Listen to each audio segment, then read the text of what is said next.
Hello दोस्तों। आज हम संख्या पद्धति के टॉपिक को देखेंगे कि संख्या पद्धति में जो कुछ बेसिक चीज़ें हैं एग्ज़ाम में जिनकी महत्ता काफ़ी है। एग्ज़ाम में आते हैं इस तरह के संख्या पद्धति से संबंधित कुछ चीज़ें। तो आज हम इस टॉपिक में संख्या पद्धति के बेसिक्स देखने वाले हैं।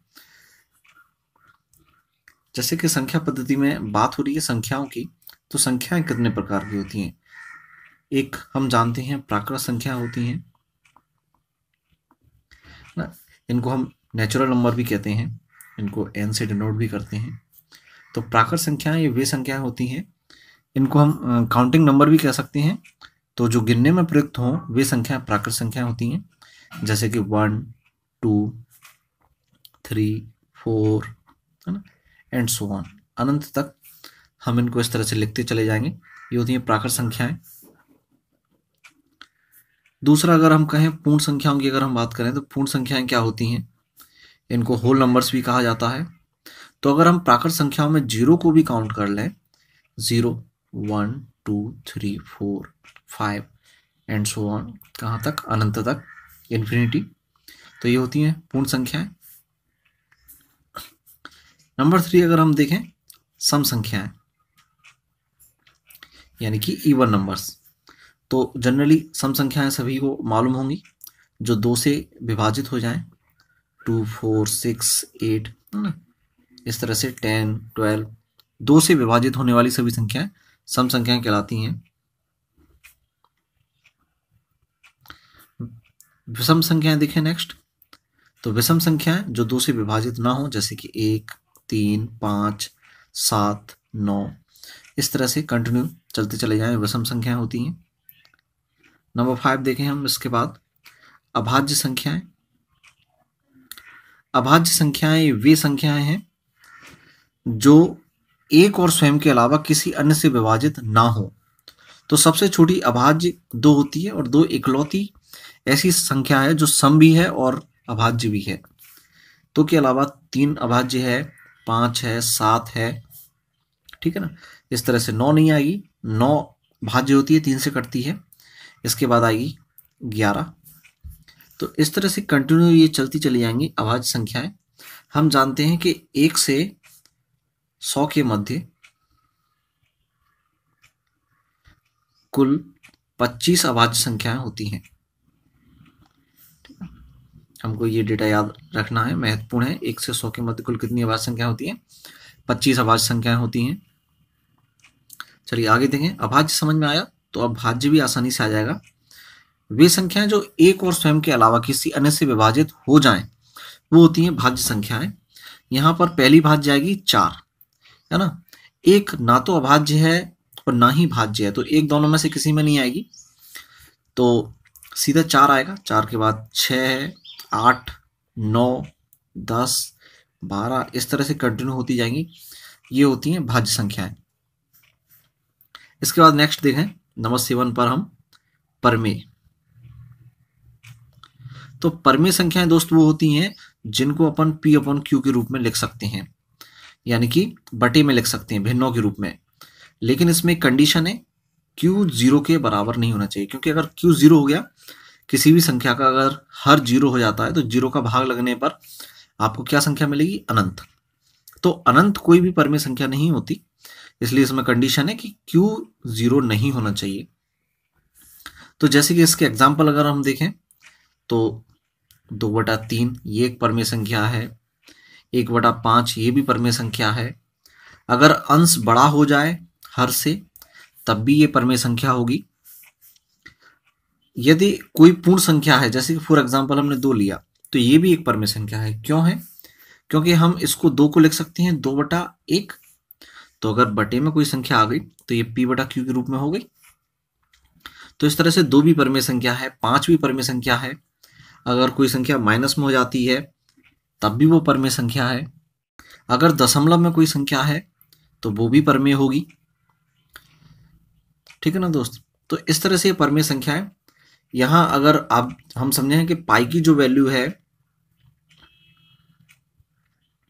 3.14 और 22/7, ये पाई के मान होती हैं, ये दोनों परमेय संख्याएं हैं। लेकिन पाई जो है वो एक अपरमेय संख्या है, तो यहां से हम अपर में संख्या को और देख लेते हैं।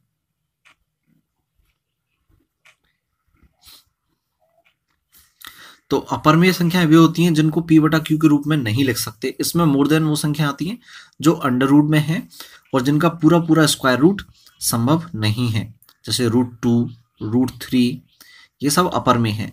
लेकिन √4 ये अपर में नहीं है, ये एक परमेय संख्या हो जाएगी। क्यों? क्योंकि √4 का स्क्वायर रूट होता है 2 और 2 हमने यहां देखा था कैसी थी, परमेय संख्या थी। और इसके अलावा इसमें आएगा पाई।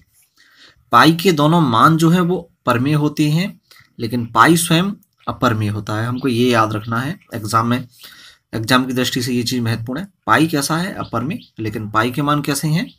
परमेय। हमने एक वैल्यू 0 को कंसीडर नहीं किया, 0 परमेय में आएगा। क्यों? क्योंकि हमने कहा था p/q में q 0 नहीं होना चाहिए, लेकिन p तो 0 हो सकता है, और p 0 हो गया तो वो पूरी संख्या क्या हो गई? 0 हो गई, है ना दोस्त। अब 0 की बात है तो यहां आप 0 से रिलेटेड 2-3 नियम समझ लीजिए।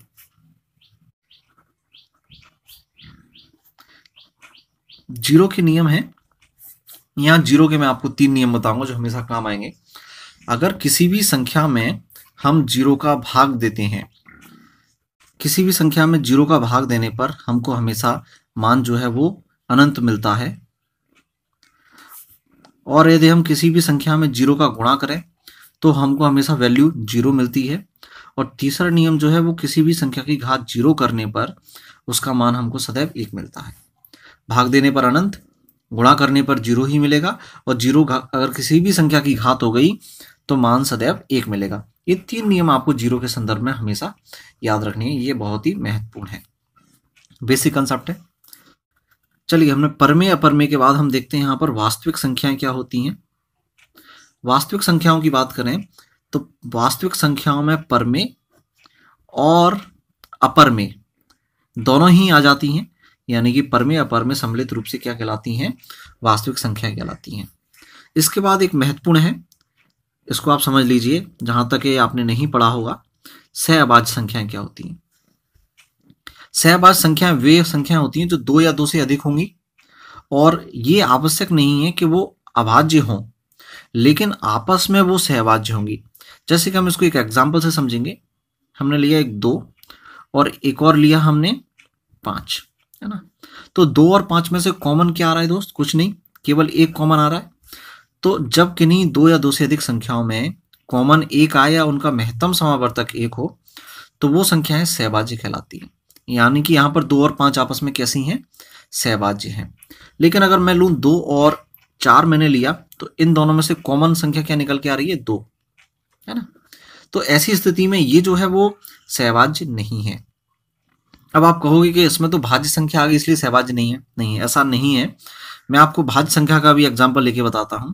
जैसे मैंने एक भाज्य संख्या ली 4 और दूसरी ली 9। अब देखो यहाँ दोनों ही भाज्य हैं, लेकिन अब इसमें से कुछ कॉमन आ रहा है? नहीं। तो जब संख्याओं में से कुछ भी कॉमन ना आए, यानी कि केवल एक कॉमन आया, महत्तम उनका 1 हो, तो ऐसी स्थिति में वे संख्याएं कैसी कहलाती हैं? सहभाज्य संख्या। तो यहाँ पर ये सहभाज्य है, ये सहभाज्य है, लेकिन ये सहभाज्य नहीं है ना दोस्त। तो इसका एक और एग्जाम्पल हम लें तो जैसे हमने लिया 5, 13, तो दोनों अभाज्य हैं लेकिन आपस में सहभाज्य हैं। मैं लूँ एक 6 और एक मैंने लिया, मान लीजिए फॉर एग्जाम्पल 5, है ना। 6 और 5 लिया तो भले ही एक भाज्य एक अभाज्य या दोनों भाज्य हों या दोनों अभाज्य हों, उससे कोई फर्क नहीं पड़ता। हमें देखना ये है कि दोनों में से कॉमन क्या आ रहा है। तो 6 और 5 में से जब कुछ भी कॉमन नहीं आ रहा तो 6 और 5 आपस में कैसी हो गई? सहभाज्य संख्याएं। अब इस सहभाज्य संख्याओं के नियम का उपयोग क्या है? तो इसका उपयोग ये है कि कोई भी दो सहभाज्य संख्याएं अगर आपस में अगर किन्हीं दो सहभाज्य संख्याओं से कोई संख्या विभाजित हो रही है अलग अलग, तो वो संख्या उन दोनों के गुणनफल से भी विभाजित होगी। जैसे उसको फॉर एग्जाम्पल देखें, हम एग्जाम्पल के तौर पे लेते हैं 10। 10 जो है वो 2 से विभाजित हो रहा है ना, और 5 से विभाजित हो रहा है। तो जब कोई संख्या अलग अलग सहभाज्य संख्याओं से विभाजित हो रही है तो उनके गुणनफल 2 × 5 = 10 उनके गुणनफल से भी विभाजित होगी, यानी कि 10 जो है वो 10 से भी विभाजित होगा। तो इस तरह से सहभाज्य संख्या को आसानी से समझा जा सकता है, ठीक है ना दोस्तों। तो संख्या पद्धति के बेसिक्स में आज के लिए इतना ही। नेक्स्ट संख्या पद्धति का जो नेक्स्ट सेशन है हम अगले पार्ट में बताएंगे। अगर आपको ये वीडियो पसंद आया तो हमारे चैनल को आप सब्सक्राइब जरूर करें। Thank you, good bye.